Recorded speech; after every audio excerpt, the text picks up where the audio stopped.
Peace to the family. Peace to you all.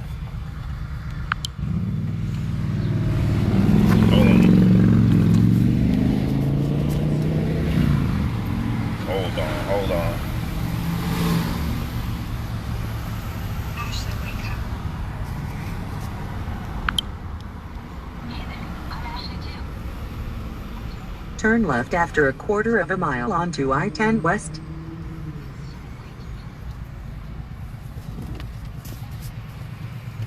Yes. So, I titled this My Last Classes. Doesn't mean I'm going to stop teaching in general. However, I'm going to be doing a debate that's going to be live. A live debate. Y'all going to love that. I'm going to be doing my last course. Y'all going to love that. I'm going to be wrapping up this one that we got going on, still going on. I'm picking that up starting next weekend. The crypto course. We're going to go into overdrive next weekend and get that in. So you guys have updates on that. But in this last course, this is going to be the master class. This master class is going to consist of heavy duty knowledge pertaining to health. We're talking about everything from gaining weight as a vegan, losing weight as a vegan, diminishing appetite, relieving yourself of certain ailments that they say is uncurable, what herbs to mix in what proportion.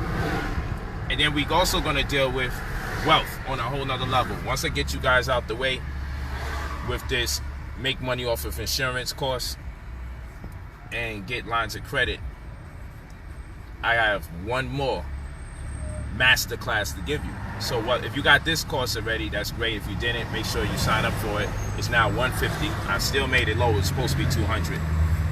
It's still present. That's the crypto credit insurance course. That's the crypto credit insurance course. Again, that's $150. You can go to brotherpolight45@gmail.com, brother POLIGHT45@gmail.com, and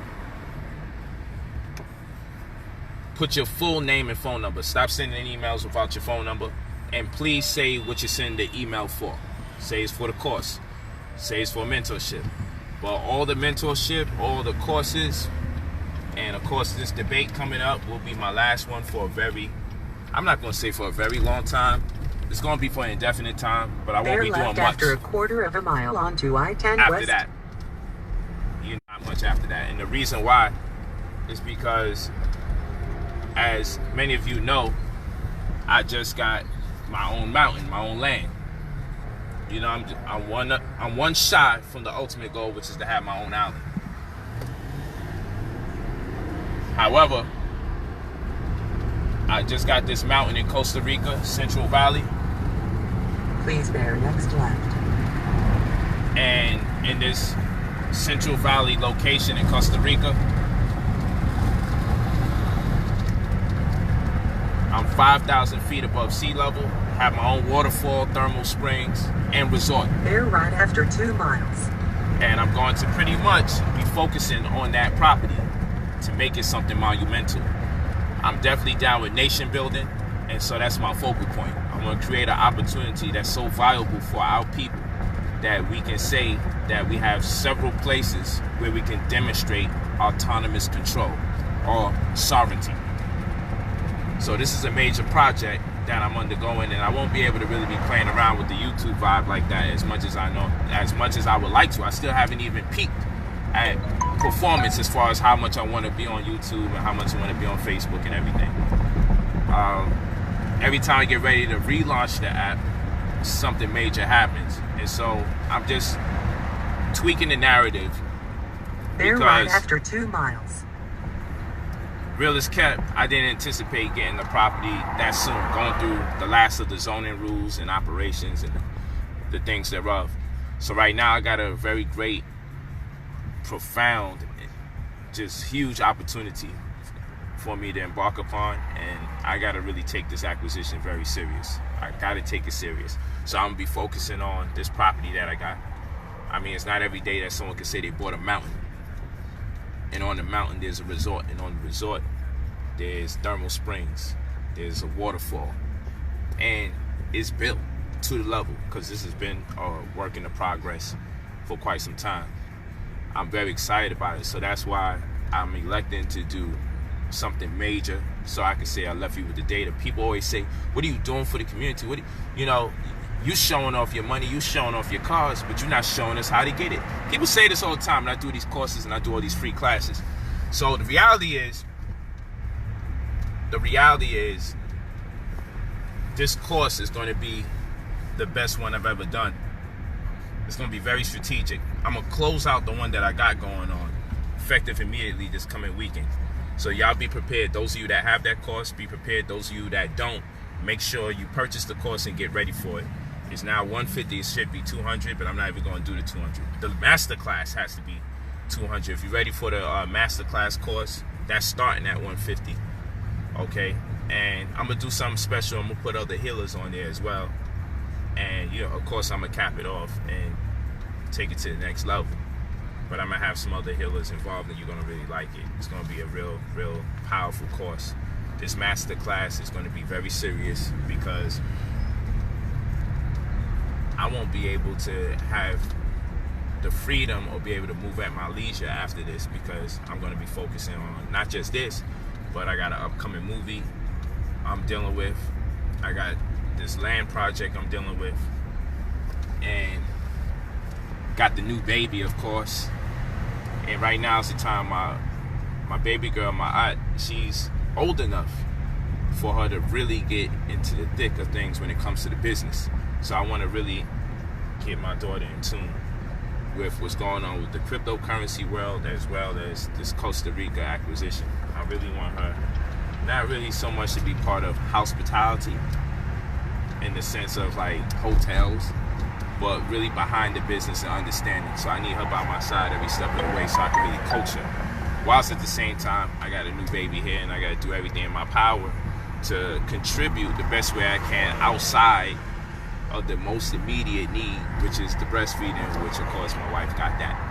And she needs as much as my assistance as possible wherever it may be needed, because the bulk of the responsibility is on her because she's nursing the child. So that demands her to wake up all sorts of hours throughout the night, very inconsistently until we get the baby on the schedule. And so I got to make sure I'm in tune with that as well. And turn right like at the second exit onto Cadillac Avenue. Cadillac Avenue, that's dope. Huh? And it's award season coming up, right? Let me talk to you guys about award season. Award season's coming up.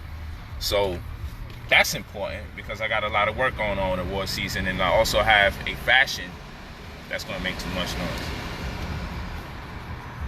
You can put it down while I'm not driving fast.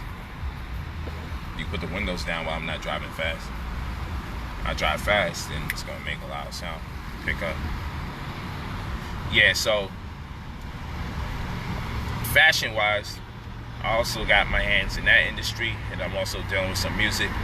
And so I'm going to be torn between so many different places I have to work. It's going to be kind of ridiculous attempting to also do all these live streams and pour so much knowledge out the way that I would like to. So I'm just going to do a real serious, in-depth, holistic health class, holistic mathematics as we call it, and I'm going to do a serious, in-depth wealth stewardship class. And I'm just show you a lot of the things that I've done to get to this next level. You know, in that wealth course, I will be teaching you about the IBC, right? And that's the type of company you want to create to take things to the highest level as far as generating 6-7 figures worth of revenue. All right, and that's just facts. And when I share what I share, you know, people, I always see in the comments, but what exactly does he do? One thing I've always managed to do is be wise enough not to tell people what I'm working on while it's in the process. I've always been wise enough to share the information after the finished product. So it's at your discretion if you choose to patronize. It's at your discretion if you choose to invest. It's at your discretion if you choose to put me to task on what I say that I know how to do. Please turn right at the But it's second always going to exit. be based on my demonstration when I propose ideas or concepts to you all, because I don't like to talk empty. I don't like to speak emptily. I don't like to say, I'm presently doing something, let me teach you how it works. So the course is basically a do-it-yourself course on how I got to the level where I'm at. And that varies based on different intervals. This particular course, yes, I always take the time out to make sure people with little to no money Drive can... straight after a quarter of a mile onto Cadillac Avenue. I always take the time out to make sure people with little to no money can learn. But this course is going to be a combination of the little to no money people and the people who have some money and people who have more money. It's going to be a combination of all those things, because I'm really looking to encompass. I want this class to encompass everything I've done to the level of present day. Then you could take it and run with it. Turn right at the next exit. If you're diligent enough, you take it and run with it. It's going to be filled with advice. I'm not really into doctrinal elements when it comes to wealth building. I don't like to philosophize much. I just like to give you the step-by-step. But I'm going to build on even how to establish a network, how to unify themes as it relates to generating revenue.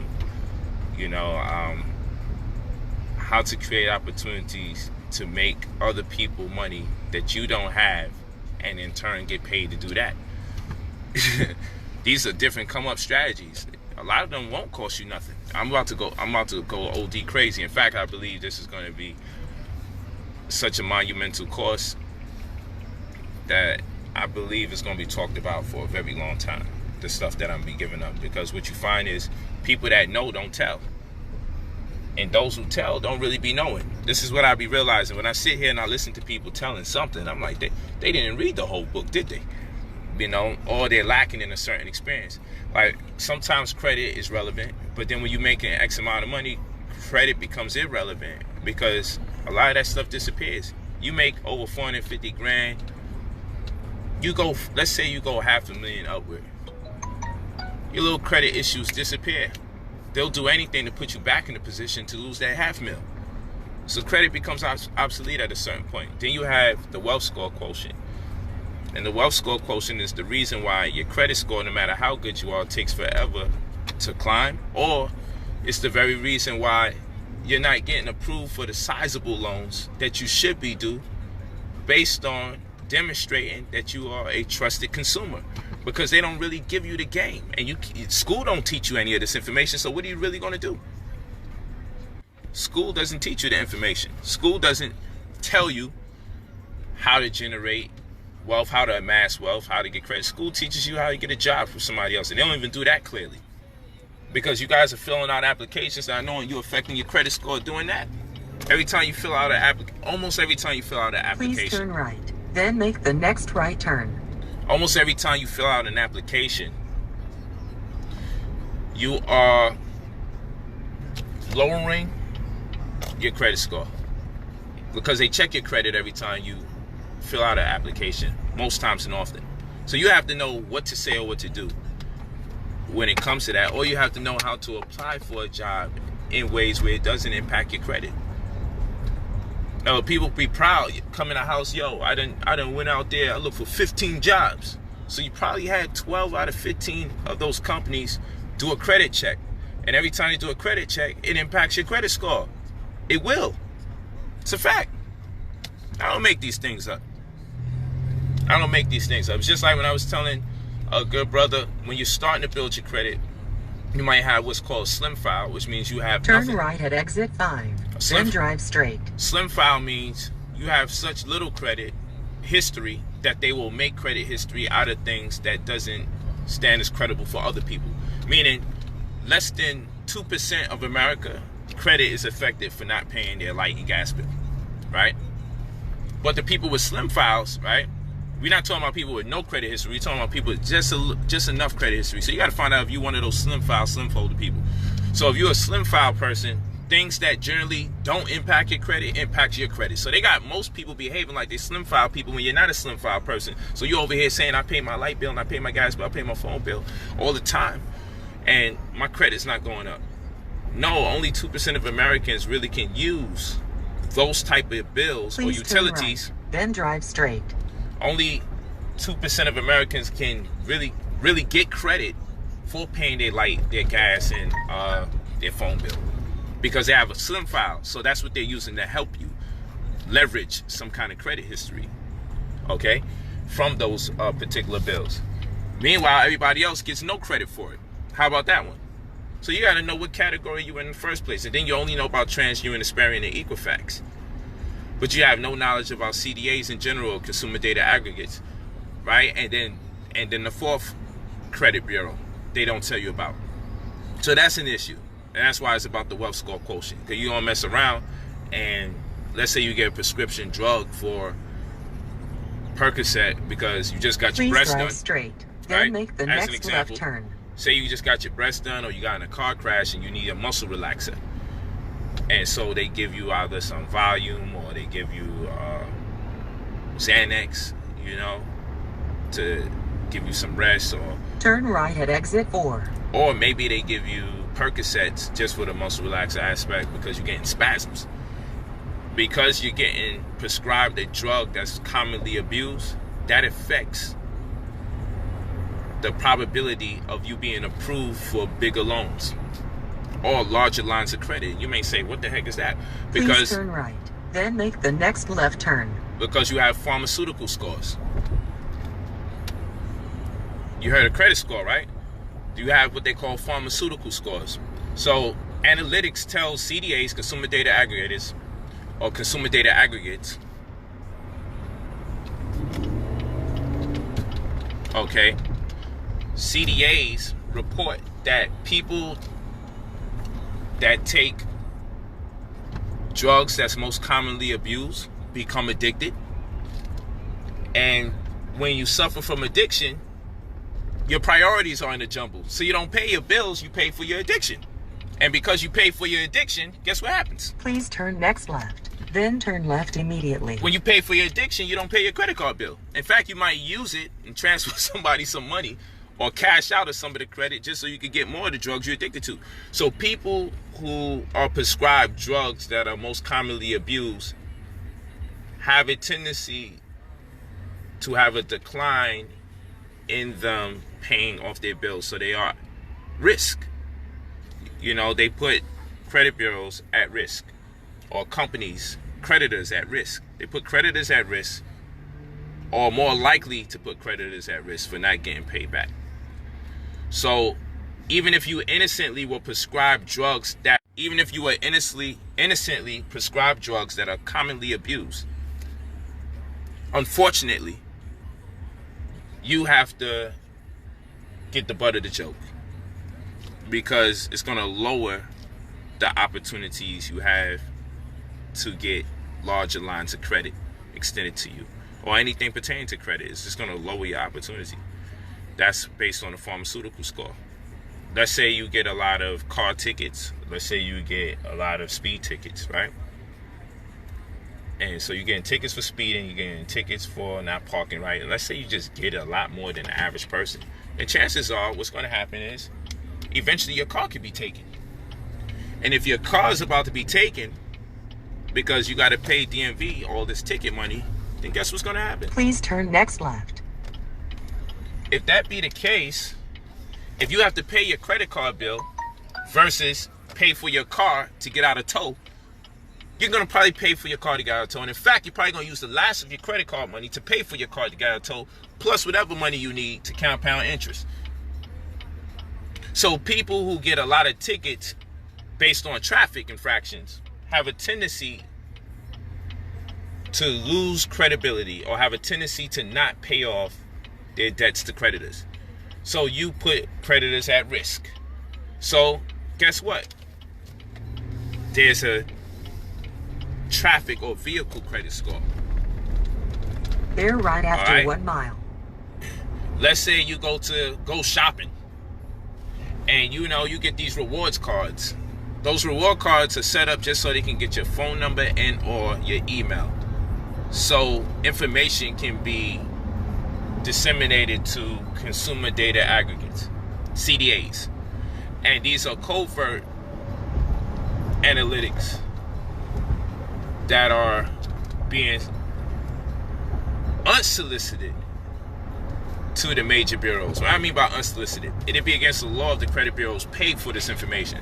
So this information is free through an unofficial subsidiary branch that are known as CDAs. And so let's say you pick you up a new pants and a new shirt and you say, man, I'm returning this thing next week. That's okay. But what if you're a serial... Turn right at the second exit, then bear left immediately onto South La Cienega Boulevard. What if you are a serial return artist? It means you're always returning clothes. People who demonstrate that behavior have a tendency to owe money and not pay off debts.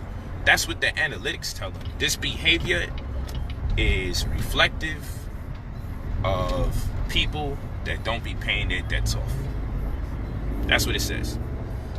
It's just a correlation between, it's like if bad food is sold in a community, it's a correlation between bad food being sold in the community and high crime rates. And you see good food sold in the community, you don't see the crime rates that high. So then you make a connection. Autism came into the country when Chinese food came into the country. The more vaccines were introduced into this country, the higher the rate of autism. Maybe one doesn't have to do with the other, but the analytics stipulate such. And that being the case, you can't help but to shake it. So the way the CDAs work, well, we Please see people... turn right, then bear left immediately. We see people that demonstrate this behavior of constantly returning clothes are the type of people that generally buy things they can't afford, and eventually sometimes they just want to keep that which they can't afford. These are people that generally have problems saving up their money. And then when they do spend their money, they spend it on things that not necessarily help them Please invest. bear next left. Not things that don't necessarily help them get a return, I should say. And so there's a clothing score. There's a consumer score. Bear right after pharmaceutical 1,000 score. feet. Traffic score. There's different scores that they don't tell you about that's really hindering you from getting the big bag. The big bag is what you want, people. Not just the, Please bear next right. I got a 750 credit score. It's not about having a 750 credit score. Fuck pardon my language. The heck with a 750 credit score if it's not going to help me get a $500,000 loan or a line of credit. I don't give a damn about no 750 credit score if I ain't going to get a $500,000 line of credit. You give me 750 credit score so I can only get a $5,000 bank card. And in that $5,000 bank card, I know I'm not supposed to spend more than 15%. So I'm not really supposed to be able to spend more than $750 out of the $5,000 before you penalize me. So you waive. Turn right after 3 miles. You waive $5,000 in my face. But I know secretly I ain't supposed to really spend more than $750 out of every $5,000 you give me. So in other words, if I get $10,000, I ain't supposed to spend more than $1,500 before you start looking at me like a risk. Well, picture that. I get a $10,000 credit limit and I ain't supposed to spend more than $1,500. I'm not supposed to spend more than 15%. And if I go over $1,500, I'm supposed to have another credit card and exercise a balance transfer option. So let's say I spend $2,200. I should at least send $700 or even $800 out of the $2,200 that I spent to another card to demonstrate that I'm an intelligent consumer and I've exercised the balance transfer option. So I'm supposed to send the excess amount of money past 15% to the other credit card.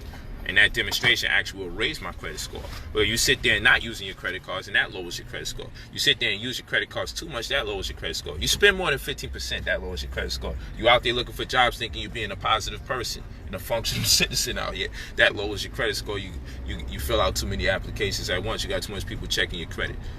You feel me? So this thing is ridiculous out here. It's ugly on these streets.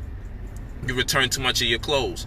You get prescribed drugs that people happen to abuse, but you have no intention to abuse. You actually need the drugs. This is lowering your wealth score quotient. And these are the things that disable you from being able to actually get the larger loan. How about that? You don't keep money coming in your account actively. You don't have money going out your account actively. Oh yeah, you get money, but you're not spending it. That could lower your credit score. You feel me? You ever wonder if you get a bank account, they say, hey, we got fees if you don't spend as often.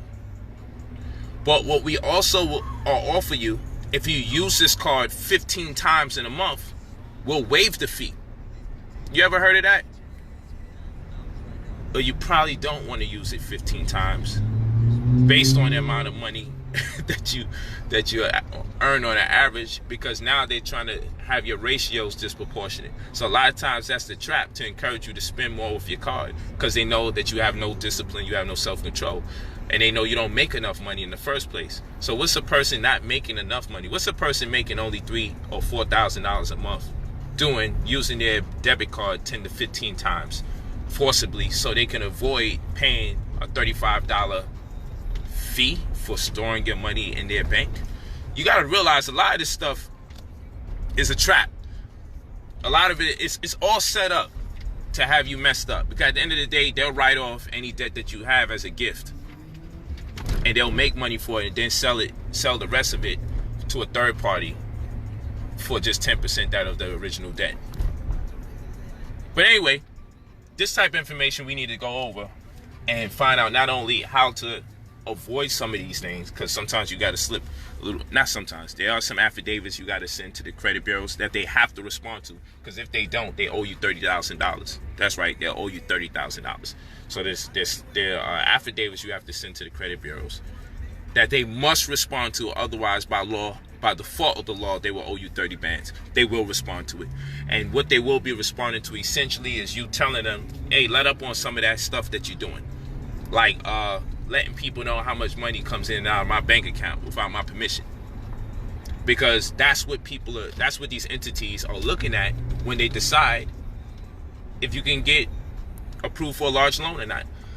Many of you not used to buying a Rolls Royce, so you wouldn't know. Buying a Rolls Royce is different from buying, let's say, a Ferrari or a Benz, right? None of them is in the same category. But let's say a Benz, because that's considered a high-end car for most people, right? Buying a Rolls Royce is about the wealth score quotient. It was designed in such a way that only people with status can actually purchase it. And the beauty about a Rolls Royce, if you purchase it properly, right? Hopefully they'll sell it to you in the first place. But if you purchase it properly, then it's a great tax shelter. Because instead of me spending taxes on, let's say, $450,000, I can buy a car worth that much and cash out when I choose to, and only pay $1,500 to $1,800 on taxes year to year. You may say, man, what's the benefit in that? Well, the benefit in that is the closer you get to $1 million, the more IRS wants half of everything you got. If I put $1 million in my account, right now, IRS is going to want over $500,000. An NBA player gets $12 million contract. He's giving IRS over $6 million. It's a fact. You never make your first million until you made your second million. These are the facts. But there are some assets you could put your money into. You know, people say, you buy that car, when it goes off the lot, it depreciates. You know, we think we're smart because we regurgitate what people say. Like, someone called me on Uncle Tom today, and I had to tell them, you know, black people are so ignorant, they follow popular rumor without education. I said, I love being an Uncle Tom. Uncle Tom is the one who sacrificed his life for his people. He could have been free, but he chose not to for his people, and he died because he sacrificed his life for his people. Now, you may say, where do you get this information from, Polight? Reading the book where the information came from. So where did we get this idea of Uncle Tom from? You see how that works? It's so the difference maker is reading. The difference maker is actually reading. That's the difference maker. The difference maker is reading. So yeah, a whole community of people, when they want to insult another brother or sister, they call him an Uncle Tom. Unbeknownst to them, Uncle Tom was the good guy. Oh boy, the people that we gotta deal with. That was today. I posted it too. You are Uncle Tom. And I said, you, sir, are an idiot. And worse than an idiot, you are illiterate. And nobody who's illiterate has the right to call people names that they can't read nor understand. He's a functional illiterate person. That's what that was. Now, I can't stand functional illiteracy because you could just read and find out who and what Uncle Tom is. You see, Negroes want to be disrespectful to their own people so much. Guess how much I honor my brother and sister? I took the time out to educate that brother on the matter. I took the time out to educate him because he was mad that I took a picture with 2 white women that wanted to do business with me. Oh, why you couldn't do that with 2 black women? Why 2 black women didn't roll up on me and ask for business? I didn't go out and do a post. Black women didn't pull up on me to do business. I didn't do that. I ain't mad at nobody. So if I'm not putting up a post saying, how come this couldn't be 2 black women pulling up on me to do business? Why are you mad at me for showing, hey, 2 white women pulled up on me to do business? They were interested in services that I render. They was interested in paying me money. Now, black people can work for white people all the time. Nobody bothers them. I work for myself, which may entail that I work with other people. That's a crime. But if I worked and sold cigarettes over the counter from a Pathmark supermarket or CVS, y'all would respect me because I'm part of the damn workforce. Y'all would respect me. But because I work for myself and I accept money from other races, y'all disrespect me. And I'm the Uncle Tom. But I really wouldn't be in that model. But I don't mind being in reality. Because he sacrificed for his people. So this whole thing is actually very confusing. That's why I'm dealing with functional illiterates. Because everything gets crisscrossed and has to be reworked and rewired. Boy, dealing with our people. So anyway, I'll just give you an example of some of the data that we'll teach in the master classes. Again, you email brotherpolight45@gmail.com. This is just a car ride. In that particular course, and you make sure you always leave your full name and your phone number. In that particular course, we'll definitely be going over qualified retirement plans, which are cash tax deferrable compensation arrangement plans. All right, we're going to show you how to make money off your own pension. And I know this is grown folk talk, so a lot of people like, who gives a damn about making money off of pensions? I know that's how people be feeling. We don't use the word pension much in the hood. We don't use the word pension in the community. And if we do hear something, we hear about Roth, IRAs, and traditional retirement accounts, right? We hear about stuff like that all the time. Who really cares, though, about that information?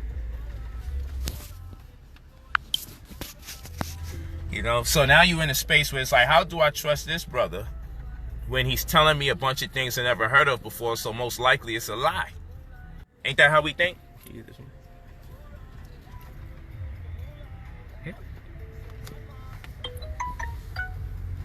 Oh, you going to 24-hour fitness first? Yeah.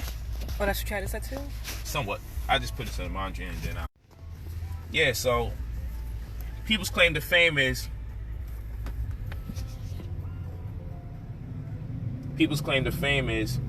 well, why do you know and everybody else don't know? Then I have to ask this question. When you went to school from pre-K to 12th grade, which was 14 years, you went to school for 14 years now, what did they promise you when you went to school? Continue on La Cienega Boulevard. Did they promise you anything? That's what I want to know. What did they say they was going to give you in return of them 14 years you go to school? What did your parents tell you? They said, go to school to get a job. What job was they talking about? What was your parent talking about when they told you go to school? Do you know that over 90% of the world is employed by people that never went to college? You probably think I'm lying too. Do you know 90% of the workforce, 90% of the workforce consists of people that are working for people that never finished a college level of education.